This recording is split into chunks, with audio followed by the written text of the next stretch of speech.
We are back again with the Main Street Randyland YouTube channel. Hooray, hooray! Well, you know what? It's after the season. And when it's after the season, I can do work on machines that I cannot do when I'm open every day. When I'm open every day, the best I can do is be a field mechanic. I have to fix things just to keep them going because I don't have time, and anything that's going to be a major project, there simply is no time for it. Particularly if you have to get involved with something that's going to require parts. You got to pull it out, you got to take it apart, find out what you're going to need. You might have the part, you might not. You got to order it, you got to wait for it to come. You got to put it in, you got to test it, see if it works, see if you need something else. You can't do that. If I got to be open the next day, what am I going to do? I got to fix it now. So field maintenance is all I can do in the summer. Keep them going best I can. And of course, over the summer, there's going to be a couple machines that will develop an issue I cannot fix quickly, not in a field maintenance situation. One of which this year was my pitch and bat baseball game. And it really bothered me, really bothered me, because that's one of those nice games with the running men that go around the unit there and they pop up and they run. Famous Williams design. Well, sure enough, the motor broke. Didn't have a motor to fit the running man unit. Motors are all different. They run at different speeds, different voltages. I can get around a different voltage. Speed within certain parameters I can get around, but the shaft has to be the right size, the right length. That particular situation needs a shaft that comes up and goes down, both directions. So you're kind of stuck. And I looked at all the sources for retro parts. Nobody had it. Anybody who had it listed, it's out of stock, of course, for years, I'm sure. I found one on eBay. Put up the flag, model number matched and everything else like that. But it was one of those deals that they were selling it untested for parts or not working. Almost $100. But if it was going to do the job, I paid $100. So I bought it. With the shipping, it's $100. I get the motor, guess what? One of the gears inside the motor, visibly I could see, is missing several teeth. The motor's not going to work. So it was $100 for garbage. So what did I do? Okay, now the season's over. Time to find some way to make the machine work. So I found some motors, looking through an old motor pile I had, and some of the motors were pretty close, but not right.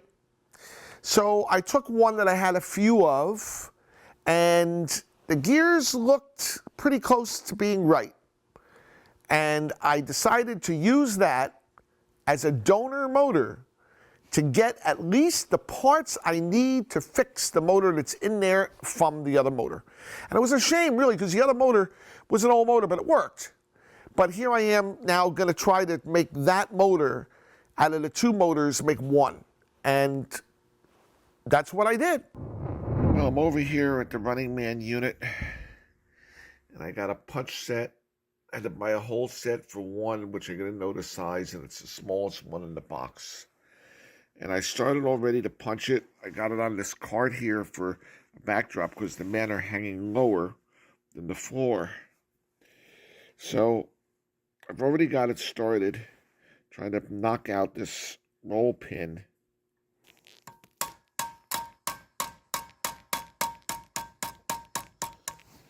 Now I should be able to take this off. Well, that's another story. As you can see, I got the man wheel off. It's off the motor. Now, because I want to take the motor completely off to work on the gears, I also have to take it off on this side with another pin. But it'll be easier, theoretically, because the wheel is off with the men that I didn't want to bend them in. Get the punch in the hole, and we'll start punching.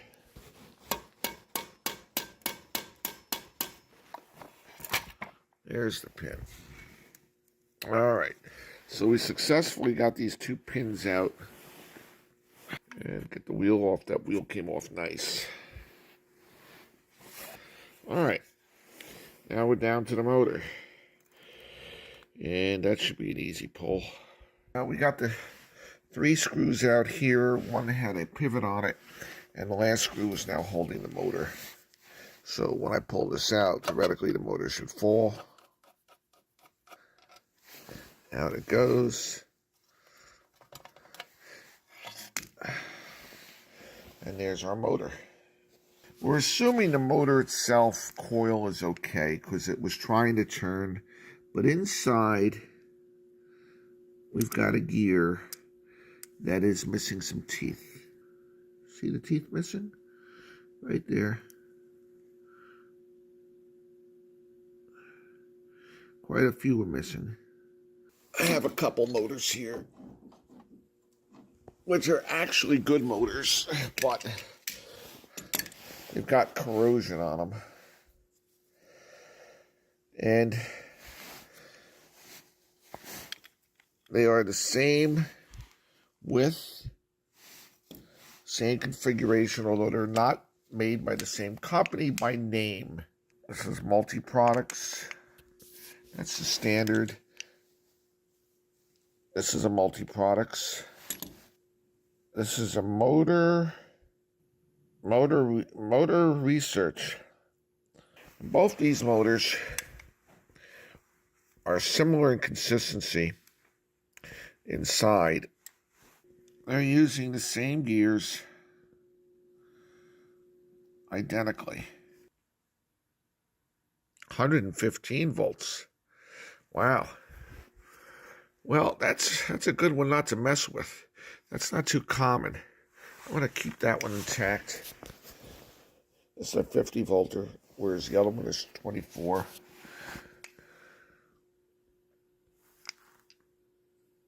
We call it 27. All right, this is going to be my donor motor. I can't just use that motor because the shaft is different. You see that? So, I'm going to have to drill it out. In drilling out these rivets that hold it together, I want to keep in mind that they're flush mounted so that when I put it back again, if I put a bolt through there, I'm going to have a head sticking out. So I'd rather use some kind of countersunk bolt. I don't know if that's going to be possible or not, but to drill out these rivets, they spin right through to the other side. So what I'm using is a drill bit on one side, just sticking a drill bit in the hole, which is going to give me a little bit of torque. I don't want to go all the way up. A little bit of torque to hold it with my finger as I press down on the drill bit. Keeping it from spinning by pinching down on that drill bit. I don't want to go too far. If I go too far, I'll drill into the casing. I want to try to punch that through.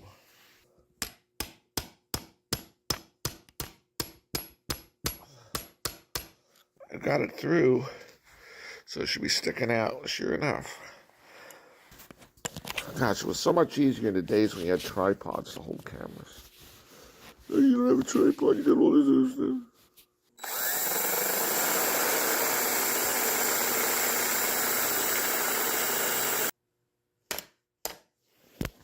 I've knocked all 4 of the brass rivets through. So all that's holding this motor together should be my hand. And this one shaft obviously goes through both ends. My gears, I can lay it down and theoretically lift off the top. Come on. Again, it's going to need a little elbow grease. But I got the back motor off, and the gears are falling out. Here we go. Here's the fiber gear. That's the one I want. And it looks like all the teeth on this one are good.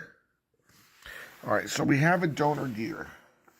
But this is the motor with the broken gear. So we got to do the same thing, drill them out, and get in there.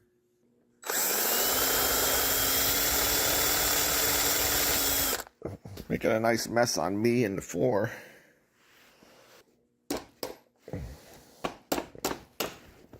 It's 2 out. They're using spacers in between this. Now, I'm assuming that's because this is a little smaller than this side, not so on the old one. So hopefully the gear shaft is not longer. Then I'm screwed. There's a spring on the bottom, so I'd rather keep that side down.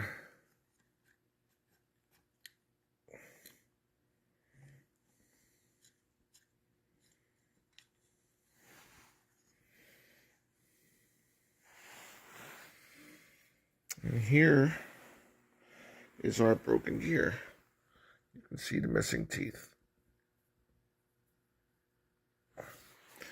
Let's see how that measures up. The shaft is shorter. I'm screwed. See that? The shaft is shorter. So I'm not going to be able to use this gear in this motor. I might be able to switch the housings and take these gears and put them all into the other frame, which is smaller. The shaft is smaller on the one motor that's the donor. So the bushing in the frame is the wrong diameter. So I'm going to try to get those bushings out and swap them. See if that's possible. The next problem is going to be because of the width difference. Change the bearings on both sides for the smaller configuration. But this shaft is for the larger configuration. So by putting this shaft into the hole, which it goes, putting the other half onto it,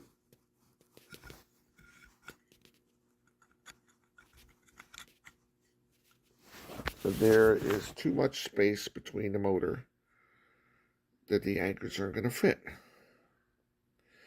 Now, on the other motor, they used a spacer right here to close that gap.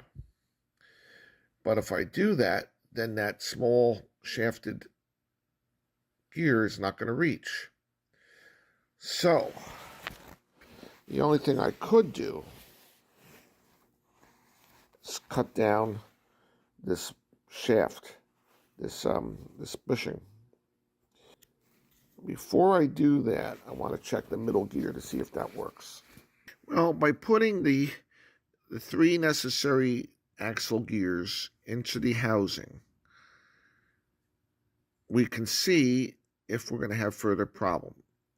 Now, as you see here, for the middle gears on the right and the middle are the right height, and the one on the left is too high.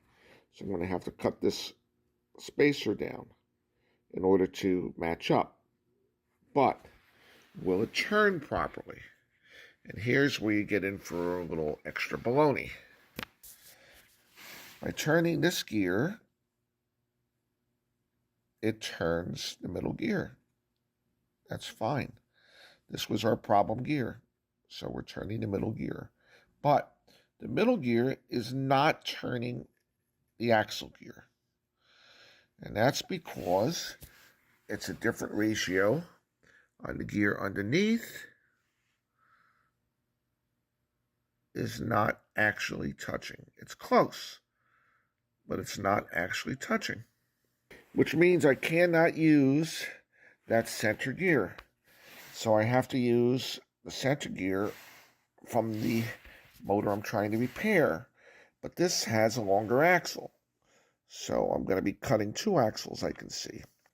In it goes.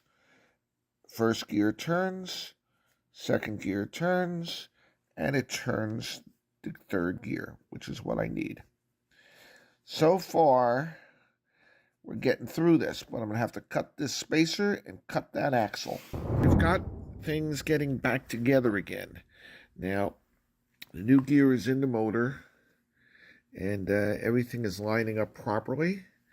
I have tape around the motor to hold it together. I could not get bolts that were long enough and thin enough to go through the rivets, so I had to get some nails and bend them over. So you see the nails bent over here, and they're not really interfering to a great degree. They are slightly rubbing on the bottom because there's so little clearance between the top of the motor and here. So as the men go by, there's a slight little rub on the top of the nail. Really insignificant, both nails get it.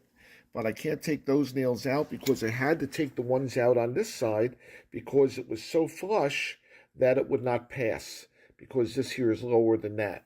And the bottom piece was a real nightmare getting that pin in there. It just didn't want to go in no matter what I did. I didn't really have a right tool for that. But it appears that this Running Man unit now is back together again. The next fight is going to be to put the Running Man unit back in its housing. And they don't all have this. This is an older unit. Not as old as some of them that I have, but this one has a bearing up at the top that you got to get in just right, and that's going to be the next fight, I can tell you right now. We're going to put some power to it and check it out. We know it's a 24-volt motor. Okay, now down inside I'm going to grab some power directly from the transformer. All right, here we go. Ready?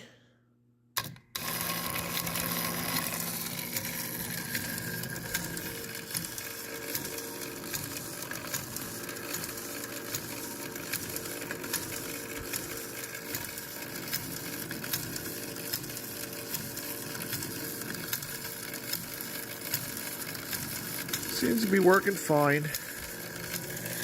All right, now let's put it in the unit.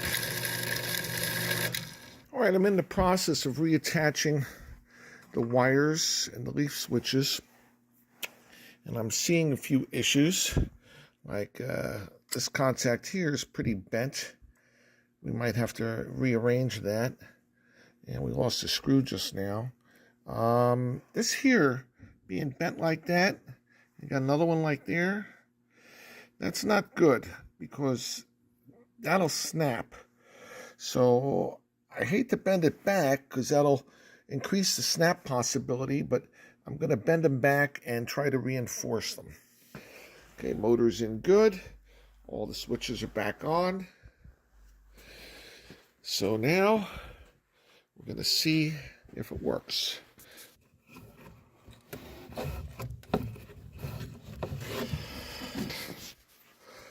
We got it in the grooves.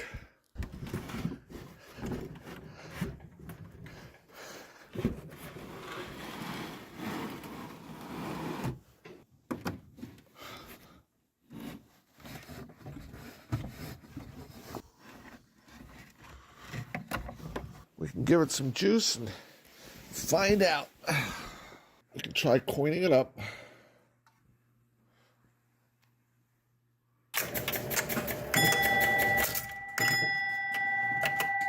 Look at that. Those guys ran around fine. Let's see if we register a score.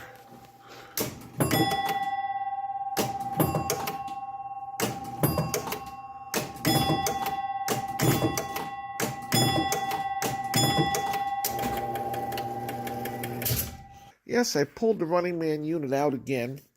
I was having a problem, a very weird problem. I was getting some false scoring. Every once in a while I was getting some false scoring. And I found that this score switch here, which mounts right in there, the leaf switch was touching the metal tripper. They have a piece of fish paper that's insulating the contact here from the actuator wire, which comes down like this.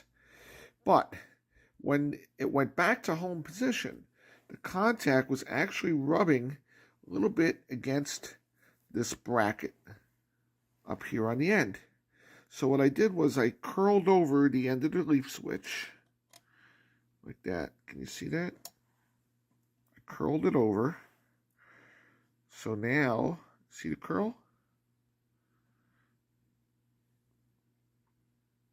So now the leaf switch can't touch there. So we'll put this back on. We'll see if that solves the problem. Just going over the last minute things on the machine and changing some burnt light bulbs on everything. Putting everything back in here. What the hell is this? I see. A little bit of dried plastic from the slide of the glass. Replaced whatever bulbs needed to be done. I put a new fluorescent light inside here, and I went with an LED, which required me to change the ballast.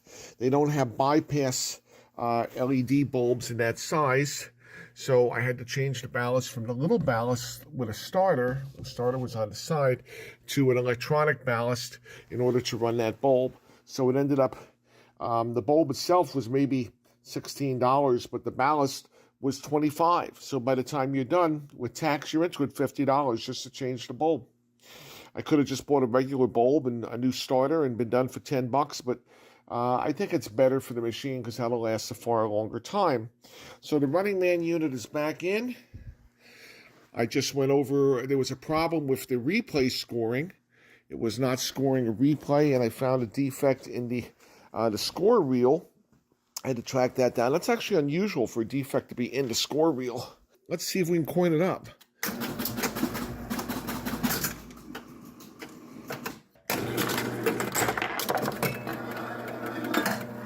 First out. First player right up. It's hard to play with one hand.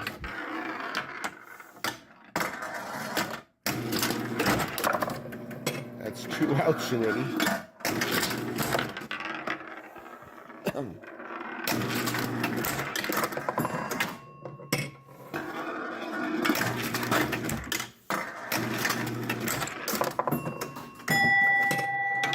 First run is right on. Doing good.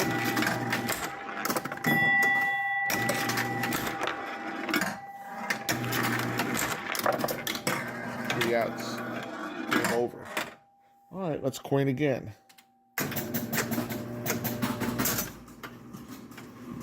All right, let's do 2 players. We're on 2-player game. Very good. So let's simulate a triple. Perfect. About a double. Very good. Single. Very good.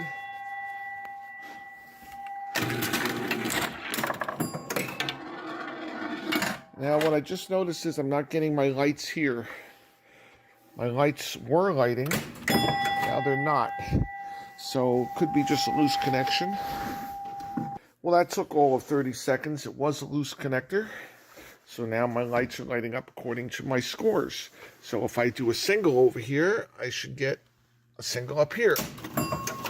Right on. And a double might complete a score. Very good. See, they all went out now. I think that's normal. Nope, that's the connector again. So we got a bad connector back here. The amperage going through that for those bulbs is a little much. Well, those plugs have seen better days. We just cleaned up the connectors, put them in. Now we got our bulbs on. They're good and strong. So I wonder what happens if we make an out. Out. All right, we got them all. I got an extra inning for that.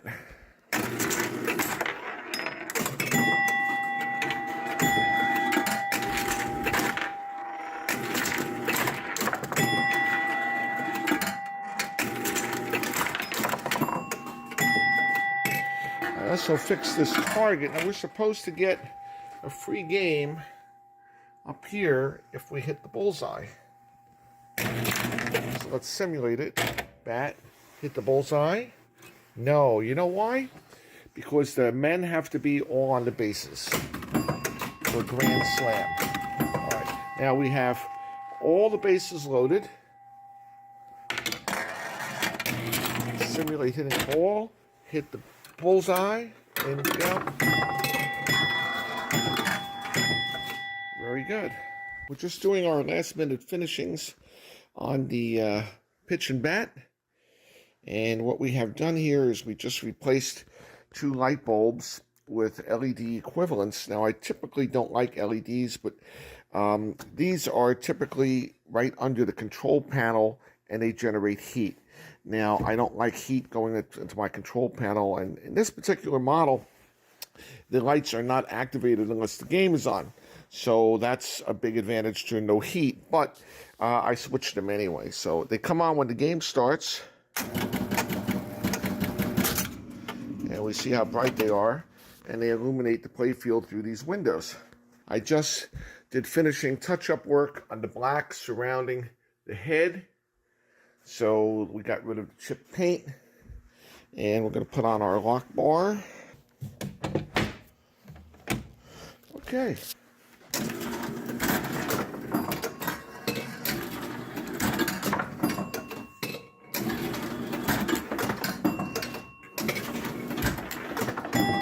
Perfect.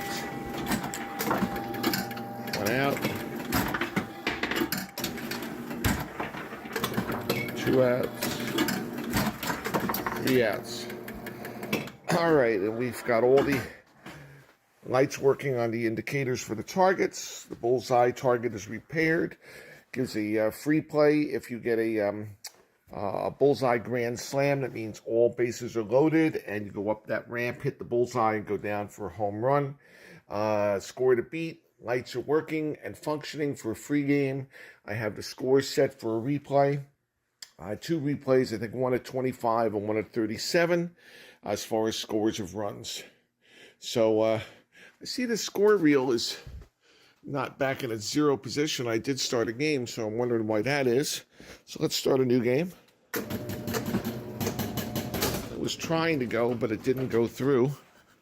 Got it. And let's see.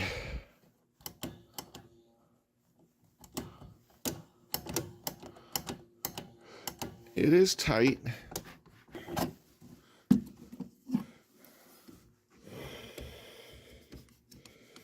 And maybe just a little shot of oil will prevent a problem here. It's plastic, so this is not the best thing, but working like a charm.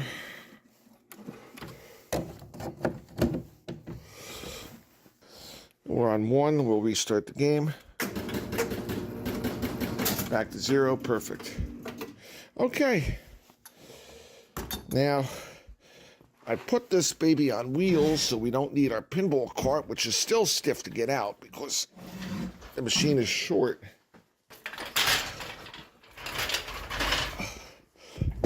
Hey, it rolls nice.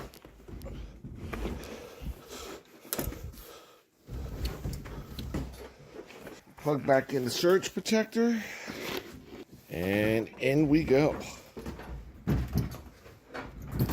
Rolls right in nicely. And there he is, back in position. So much easier for the poor guy who has to fix it. All right, well, that's the story of the Williams bat and pitch game. All started with a motor and a gear, and I went through everything now, so all functions are good. Lights are on. Touched up the paint. He's back in position. Now, as long as the rest of the gears on that motor hang out, or the other motors in there, I mean, the game is from 1967, so it's almost as old as me. Hopefully everything will hang out and do pretty well. So that's another story. On to the next job, and we'll see you next time on the Main Street Randyland YouTube channel. You better hit the subscribe and notifications button so you get these things. Bye.